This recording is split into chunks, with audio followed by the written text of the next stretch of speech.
دان بتائیں گے. اب جب آدم علیہ السلام پیدا ہو رہے تھے تو کوئی تاریخ دان موجود تھا ہیں کہ کیسے پیدا ہوئے, پھر کیا کیا واقعات ہوئے؟ ظاہر ہے نہیں تھا. تو اس لیے یہ ڈائریکٹ کون بتاتا ہے؟ اللہ بتاتا ہے, کیونکہ وہ تو پہلے شخص ہے نا دنیا میں, تو اللہ بتاتا ہے. تو اس لیے اس میں یہ کہنا کہ سائنس میں تو کہیں نہیں لکھا ہوا, تو یہ پاگلوں اور بیوقوفوں والی باتیں ہیں. تو اللہ نے آدم علیہ السلام کا واقعہ بیان کیا کہ وَإِذْ قُلْنَا لِلْمَلَائِكَةِ وَلَقَدْ خَلَقْنَاكُمْ, ہم نے تمہیں پیدا کیا. اور کیسے؟ مٹی سے, آدم کو. پھر ہم نے آدم فرشتوں کو حکم دیا کہ آدم کو سجدہ کرو. یہ ہمیں دنیا میں جب لایا جا رہا ہے تو ہمیں پروٹوکول دیا جا رہا ہے. اور جو آدم کو نہیں مانتے, جو کہتے ہیں بندر سے انسان بنائے, انہوں نے انسان کو پروٹوکول بولو نہیں دیا. انہوں نے تو انسان کی ایک اتفاقی حادثے کا نتیجہ ہے وہ تو پھر انسان کی قابل عزت تھوڑی ہوا. ہمیں بتایا جا رہا ہے کہ انسان جب دنیا میں آیا بڑے اہتمام کے ساتھ آیا تھا, وہ ایسے ہی نہیں آ گیا. ساری مخلوق نے اس کو, آدم کو سجدہ کیا. شیطان اڑ گیا. اللہ نے کہا کہ تو نے سجدہ کیوں نہیں کیا؟ قال انا خیر منہ, میں اس سے بہتر ہوں. خلقتنی من نار, تو نے مجھے آگ سے بنایا اور اسے مٹی سے بنایا. آگ مٹی کو سجدہ نہیں کر سکتی. قرآن کہتا ہے ہم نے کہا فاہبط منہا, دفع ہو جا یہاں سے, نکل جا یہاں سے. تجھے اس کی اجازت نہیں ہے کہ میرے حکم کے سامنے تو تکبر کر. انک من الصاغرین, آج سے تو میری نظر سے گر گیا ہے. بجائے توبہ کرنے کے شیطان نے کہا انظرنی الی یوم یبعثون, اے اللہ مجھے قیامت تک کے لیے زندگی دے دے. اللہ نے فرمایا انک من المنظرین, میں تجھے قیامت سے پہلے موت نہیں دوں گا, کر لے جو کرنا ہے. قال فبما اغویتنی, اے اللہ اس آدم کی وجہ سے تو نے مجھے گمراہ کیا ہے. لأقعدن لهم صراطک المستقیم, جب بھی یہ آدم سیدھے راستے پہ چلے گا میں اس راستے کے سامنے آ کر بیٹھ جاؤں گا, نہیں چلنے دوں گا. یہ جیلسی, حسد, اس کی وجہ سے ہوا, اس کی وجہ سے حسد میں آ گیا. ثم لآتینہم من بین ایدیہم, اے اللہ یعنی چیلنج کر رہے اللہ کو, میں اس کے سامنے سے بھی آؤں گا, اس کے پیچھے سے بھی آؤں گا, دائیں سے بھی آؤں گا, وعن شمائلہم, بائیں سے بھی آؤں گا. ولا تجد اکثرہم شاکرین, اے اللہ ان میں سے اکثر کو تو دیکھے گا کہ وہ تیرے شکر گزار نہیں بنیں گے. 100% کا تو میں چیلنج نہیں کرتا, لیکن اکثریت کو جہنم میں پہنچا کے چھوڑوں گا. کیسے چیلنج کر رہا ہے؟ یہ نہیں کہہ رہا کہ میں سب کو گمراہ کرنے کی کوشش کروں گا, نہ رزلٹ بتا رہا ہے. یہ ایسے ہے جیسے کوئی آپ کو کہہ کر گئے کہ یار فلاں دہشت گرد ہے, اس سے لڑنا ہے. ایک طریقہ دھمکی کا یہ ہوتا ہے کہ میں اب تو نہیں چھوڑوں گا اس کو. ایک طریقہ ہوتا ہے کہ آپ دیکھ لینا کل صبح اخبار میں اس کی رپورٹ آ جائے گی, یعنی خبر بتا رہے ہوتے ہیں نا کہ بس یہ سمجھو کہ یہ کام ہے بھائی, ہو گیا, بس سمجھو کہ یہ بس آپ نے مجھے کہہ دیا نا کل صبح اخبار میں آ جائے گا وہ. یہ طریقہ ہوتا ہے بڑی دھمکی کا. تو شیطان یہ نہیں کہہ رہا کہ میں سب کو گمراہ کروں گا, شیطان کہہ رہا ہے اللہ میں خبر پیش کر رہا ہوں, لا تجد اکثرہم شاکرین, اکثر لوگوں کو تو دیکھے گا کہ وہ شکر گزار نہیں ہے. اور قرآن کہتا ہے وَلَقَدْ صَدَّقَ عَلَيْهِمْ إِبْلِيسُ ظَنَّهُ, شیطان نے جو دعویٰ کیا تھا نا اس دعوے میں شیطان نے اپنے آپ کو سچا پایا. اکثریت کو شیطان جہنم کا ایندھن بنا چکا ہے. جب شیطان نے یہ کام کیا اللہ نے کہا اخرج منہا مذءوما مدحورا, نکل جا یہاں سے ذلیل ہو کر اور دھتکارا ہوا ہو کر, یعنی بجائے توبہ کرنے کے اور چیلنج پہ چیلنج کر رہا ہے. اور پھر اللہ نے فرمایا لمن تبعک منہم, ٹھیک ہے میں نے تجھے لوگوں میں چھوڑ دیا تو ان کو گمراہ کر, لیکن میں تجھے بتاؤں کہ جو تجھے فالو کریں گے لَأَمْلَأَنَّ جَهَنَّمَ مِنْكُمْ أَجْمَعِينَ, تجھ سمیت ان لوگوں کو تیرے ساتھ جہنم میں ڈال کے جہنم کو میں بھر دوں گا. میں بھی جہنم بھرنے میں بخل سے کام نہیں لوں گا, لیکن میں یہ بات تیری لوگوں کو بتاؤں گا ضرور کہ وہ تمہارے پیچھے پڑا ہوا ہے. اس کے بعد اللہ نے آدم علیہ السلام سے, ادھر تو اللہ کا مکالمہ کس سے چل رہا ہے بھائی, شیطان سے. چل جا تجھے مہلت دی, پنجہ آزما تو جا کے. ادھر اللہ نے آدم علیہ السلام سے خطاب کیا وَيَا آدم, اور اے آدم اسکن انت وزوجک الجنہ, تو اور تیری بیوی دونوں کہاں زندگی گزارو؟ جنت میں. جنت میں عیش و عشرت کرو. اور فَكُلَا مِنْ حَيْثُ شِئْتُمَا, تم دونوں کو میں کہہ رہا ہوں پوری جنت تمہارے لیے میں نے حلال کر دی, جہاں سے کھاؤ چاہو کھاؤ پیو. وَلَا تَقْرَبَا هَٰذِهِ الشَّجَرَةَ, یہ والا جو درخت ہے کھانا تو دور کی بات, اس کے قریب بھی مت جانا, اس کے قریب بھی مت جانا. فَتَكُونَا مِنَ الظَّالِمِينَ, دونوں ظالمین میں سے ہو جاؤ گے. فوس شیطان آ گیا, اس نے کیسا ہوشیار ہے, چلو پہلے آدمی کو چھوڑ دیتا, یہ کل سے میں اپنا کام ابھی تھوڑا ریسٹ کر لوں, ابھی تو دھمکیاں ومکیاں چلی ہیں, ذرا ایک ہفتہ ریسٹ کرتا ہوں, تھوڑا آرام کرتا ہوں, اس کے بعد پھر جو ہے کوشش کریں گے. ویژنری لوگ جو ہے نا وہ ریسٹ نہیں, چاہے اچھا ویژن ہو چاہے برا ویژن, اس سے پتہ چلتا ہے. اور شیطان اس میں کامیاب بھی ہوا. قرآن کہہ رہے اکثریت کہاں جائے گی, جہنم میں. شیطان نے جو کہا تھا نا کر کے دکھایا, لیکن بے وقوف یہ نہیں دیکھ رہا کہ میں بھی تو جا رہا ہوں ٹھیک ہے نا, یہ بے وقوفی ہے اس کی. اس نے کہا کوئی بات نہیں, ہم بھی جائیں گے, ان کو بھی لے کے مریں گے. تو اسی وقت سے شیطان نے کام اپنا شروع کر دیا. یہ جنت میں کیوں چلے گئے؟ قرآن کہتا ہے فوسوس لہما الشیطان, دونوں کو جا کے دل میں وسوسے ڈالنا شروع کیے شیطان نے, دل میں وسوسے. لیبدیہما ما وقال ما نہاکما ربکما عن ہذہ الشجرہ, ان کے دل میں جا کے خیالات ڈالے کہ دیکھو پوری جنت میں ہر چیز کھانے کی اللہ نے اجازت دے دی ہے, یہی والے پہ پابندی لگائی ہے, اس کا مطلب اس میں کچھ ایسی خاص چیز ہے جو دوسروں میں نہیں ہے. یہ انسان کی نیچر ہے کہ جس چیز سے روکا جائے نا, آپ تجربہ کر کے دیکھ لیں, گھر میں نا ایک الماری رکھیں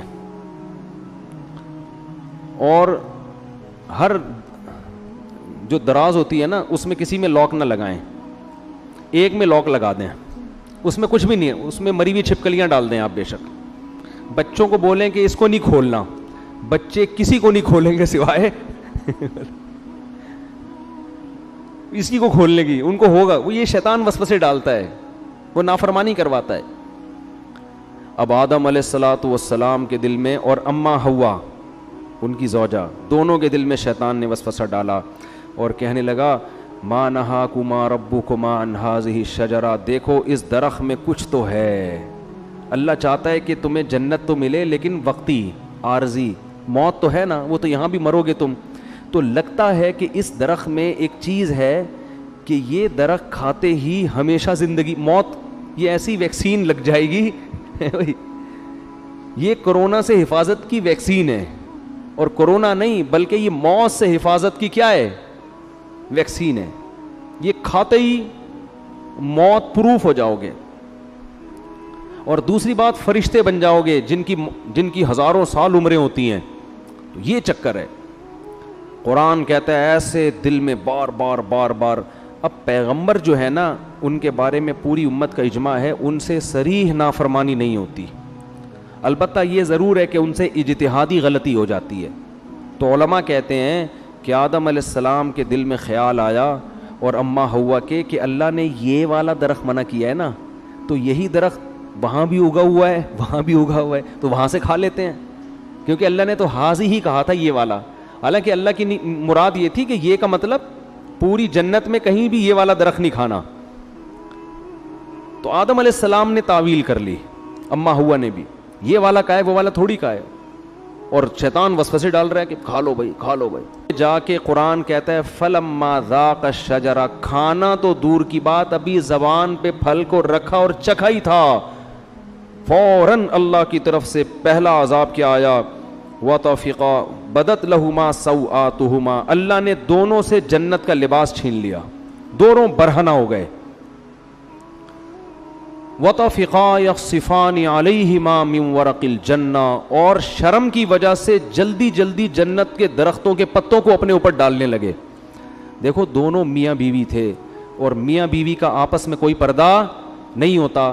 اس کے باوجود اس سے پتہ چلتا ہے کہ حیا کا تقاضا ہے کہ نارملی عام حالات میں میاں بیوی لباس کے اندر رہیں, ایک دوسرے کے سامنے اپنے سطر کو ظاہر مت کریں. اس سے آپ اندازہ لگاؤ کہ جو ہماری لبرل خواتین جو کسی کی بیوی بھی نہیں ہیں, غیر محرم مرد کے سامنے نارمل حالات میں نیم برہنہ لباس پہن کے گھومتی ہیں, قرآن کی نظر میں وہ کس قدر بے حیا ہیں. یعنی بیوی کو بھی کہا جا رہا ہے کہ نارمل حالات میں جب میاں بیوی کا کوئی ریلیشن نہ ہو اس وقت تو نارمل پراپر ڈریس میں ہونا چاہیے, حالانکہ میاں بیوی کا کوئی پردہ نہیں ہے, لیکن یہ حیا کا تقاضا ہے. اور وہ عورت جو کسی ایسے مرد کے سامنے اپنے جسم کو ظاہر کرتی ہے جو اس کا شوہر بھی نہیں ہے, اور نارملی اس ڈریس میں گھومتی ہے, اسکرٹ پہن کے گھوم رہی ہیں, سلیو لیس کپڑے پہن کے گھوم رہی ہیں, اس کا مطلب یہ لوگ آدم علیہ السلام اور اماں حوا کی نیچر پر نہیں ہے, انہوں نے اپنی خاندانی پرمپرا کو چھوڑ دیا ہے. اصل تو ہمارا خاندان آدم اور حوا والا ہے نا, یہ اپنے کلچر کو فالو نہیں کر رہے, یہ آدم اور حوا کی نیچر پہ نہیں ہے, یہ فطرت پہ نہیں ہے یہ لوگ. تو فطرت اس کا تقاضا کرتی ہے کہ میاں بیوی بھی عام حالات میں, نارمل حالت میں وہ ایک دوسرے کے سامنے اپنے جسم کو ظاہر کرتے ہوئے شرم محسوس کرتے ہیں.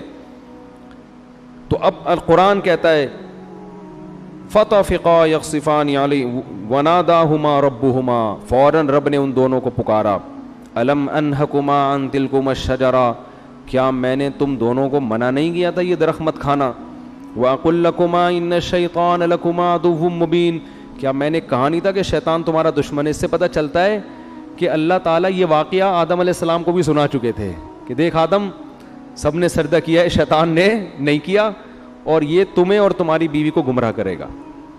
اب دیکھو ہوا کیا ہے, شیطان کو اللہ نے کہا تھا نا کہ سجدہ کیوں نہیں کیا, شیطان نے فوراً لاجک پیش کرنا شروع کر دی, میں بہتر اور یہ کیا ہے, یہ مجھ سے کمتر ہے.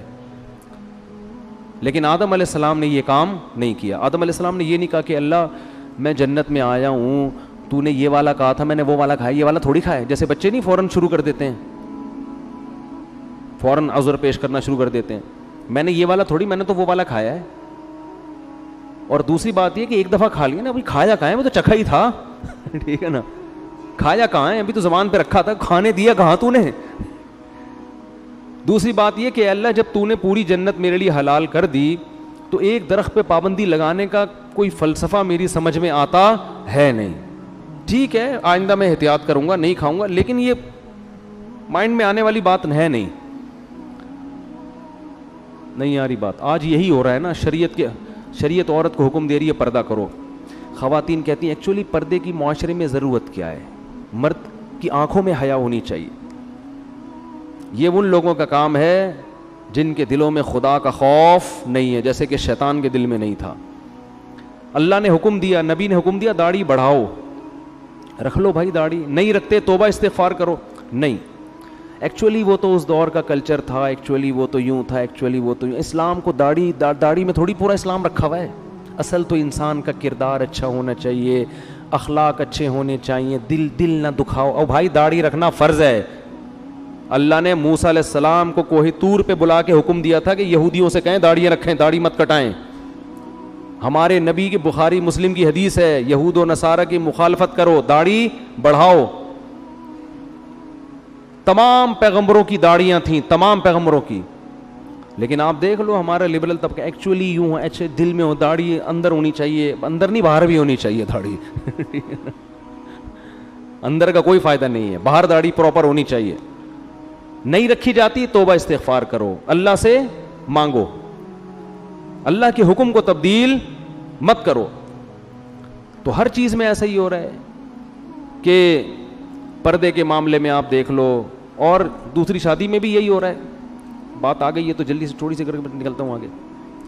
بھائی 4 شادیوں کی اللہ نے مرد کو اجازت دی ہے کہ اگر وہ عدل کر سکتا ہے تو کرے. ایکچولی وہ اصل میں وہ تو اس دور میں جنگوں میں مرد اتنے شہید ہو جاتے تھے, ایکچولی اس دور میں آدمی میں کہاں. بھائی اللہ کا اجازت ہے تو اس کا مطلب اجازت ہے, کسی کا باپ بھی اس اجازت کو ختم نہیں کر سکتا. جاؤ ایسی کی تیسی, ہے تو ہے, اس میں کون سی شرمندگی کی بات ہے بھائی, اللہ نے اجازت دی ہے, دیٹس آل. عدل کرنا نہ کرنا اس کی ذمہ داری ہے نا, جو کر رہا ہے. نہیں کرے گا تو اللہ پکڑے گا اس کو. ہر چیز میں اسلام نے حکم دیا جلدی شادی کرو, بالغ ہوتے ہی. ایکچولی اس دور میں اتنے مسائل ہیں, ایکچولی بچہ نہ سمجھی, شادی کوئی گڑیوں کا, یہ باتیں ہو رہی ہوتی ہیں معاشرے. ابھی میرا وہ کلپ آیا ہے, لوگوں نے اس کو بھی ایک مزاحیہ اس میں لے گئے کہ اللہ کرے مفتی طارق مسعود صاحب وزیر اعظم بن جائیں میں نے کہا نا میں وزیر اعظم بنا تو میں ڈنڈے سے مار مار کے شادیاں کراؤں گا. تو نیچے لوگوں نے کہا اللہ کرے جلدی سے میرے وزیر اعظم بننے کا انتظار مت کرو, ویسے ہی کر لو. سمجھ رہے ہو کہ نہیں سمجھ رہے؟ تو نہیں کرتے کوئی بات نہیں ہے, لیکن مانو تو نا. تو جو بھی اللہ کو, سود حرام ہے, خام خواہ میں اس پہ حلال کا لیبل مت لگاؤ سود پر.